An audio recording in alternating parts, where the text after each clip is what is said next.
The United Nations says it has grave concerns over alleged rights violations in Kashmir.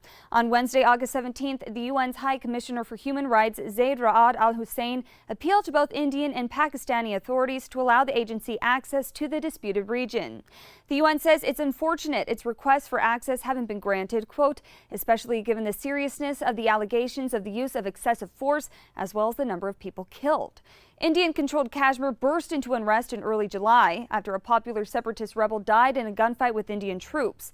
Ever since, 66 people have been killed and thousands injured as Kashmiris protesting against Indian rule in the region throw stones and Indian authorities return with bullets, pellets, and tear gas.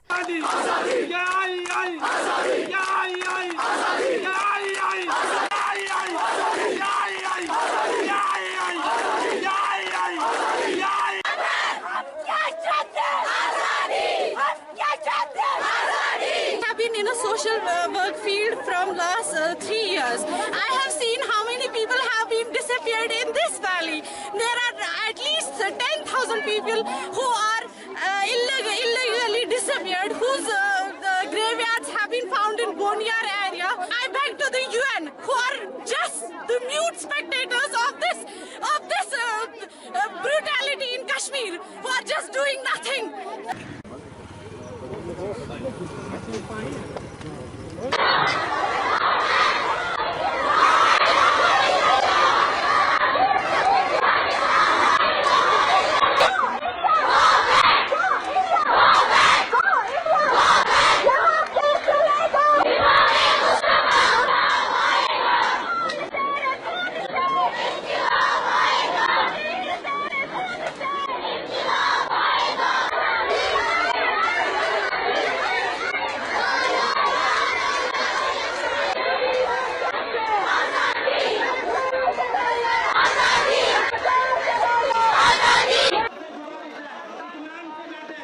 Another man is buried in the hills of Indian-administered Kashmir. 25-year-old Sayyid Ahmad Sheikh died of a head injury after being hit by a tear gas canister. For families mourning their dead, grief has become a way of life.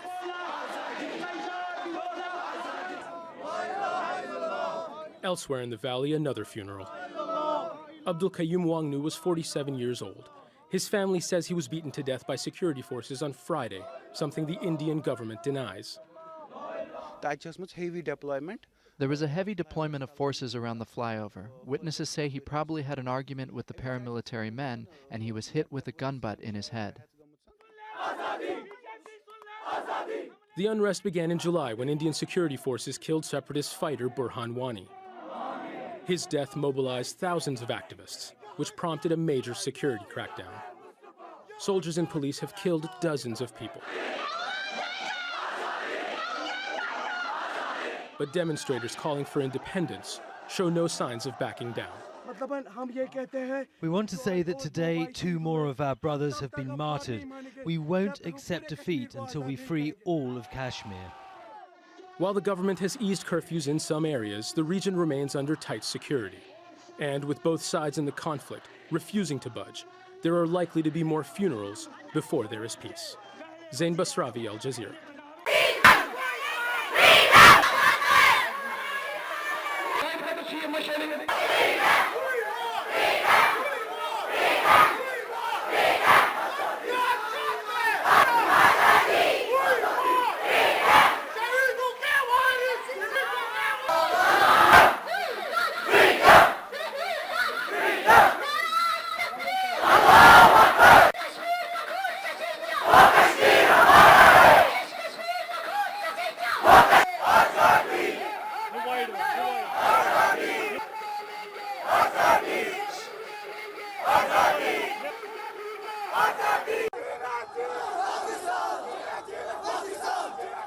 Kashmir में जारी एहतजाजी लहर से हिंदनवाज सियासी जमातों की साख मजीद मुतासिर हुई। वजीरों और अराकीन असम्बली की गाड़ियों या रिहाइश गाहों पर मुश्तइल मुजाहिरीन ने हमले किए।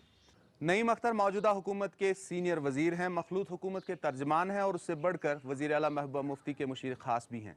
उनकी रिहाइश गाह पर हुए इस हमले से जाहिर होता है कि लोगों में मौजूदा हुकूमत के खिलाफ गम गुस्सा बढ़ रहा है। आजादी का मतलब क्या? अलहदगी पसंदों ने हिंदनवाज सियासी कारकुनों से कहा है कि वो तहरीक में शामिल हो जाएं। इस अपील के बाद हिज़्ब इख्तिलाफ के रहनुमा इफ्तिखार मिसगर ने नेशनल कॉन्फ्रेंस से इस्तीफा दे दिया और सरकारी सिक्योरिटी को तर्क कर दिया। अवामी तहरीक में शमूलियत का ऐलान उन्होंने एहतजाजी मुजाहरे के दौरान किया और इस मौके पर हिंद मुखालिफ नारेबाजी की। भारत के ऐवानों में अब तो मकामी असम्बली के मुंतखब मेंबरान भी अलहदगी पसंदाना लहजा इख्तियार कर रहे हैं। मेरा लहजा अलहदगी पसंदाना नहीं है, बिल्कुल हकीकत पसंदाना है। दिल्ली से लेकर कश्मीर तक कहता हूँ कि जम्मू कश्मीर जो है एक मुतनाज़ इलाका है, न पाकिस्तान की शाहरग है।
Now, protesters have rallied in Indian-controlled Kashmir to denounce the deaths of civilians at the hands of security forces there.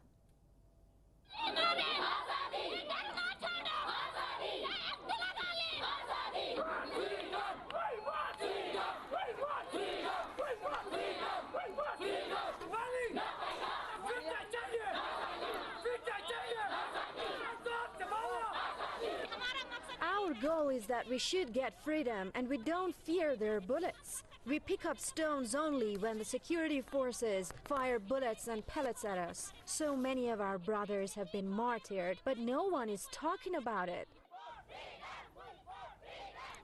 Latest protests flared up after Mourning, anger, grief, fear and desperation. These are the best words to describe the ongoing unrest in the Indian-administered Kashmir. The entire valley appears to be abandoned and disconnected from the rest of the world. Weeks after the deadly bloodshed, the United Nations has finally broken its silence, calling on India and Pakistan to grant it access to both parts of the valley. Of course, the condemnation is not enough. We expect more and more international groups to come forward and condemn the use of these heinous weapons which the Indian state is using against the people of Jammu and Kashmir. We are hopeful that now the international community will wake up and shun its prejudice towards the people of Jammu and Kashmir.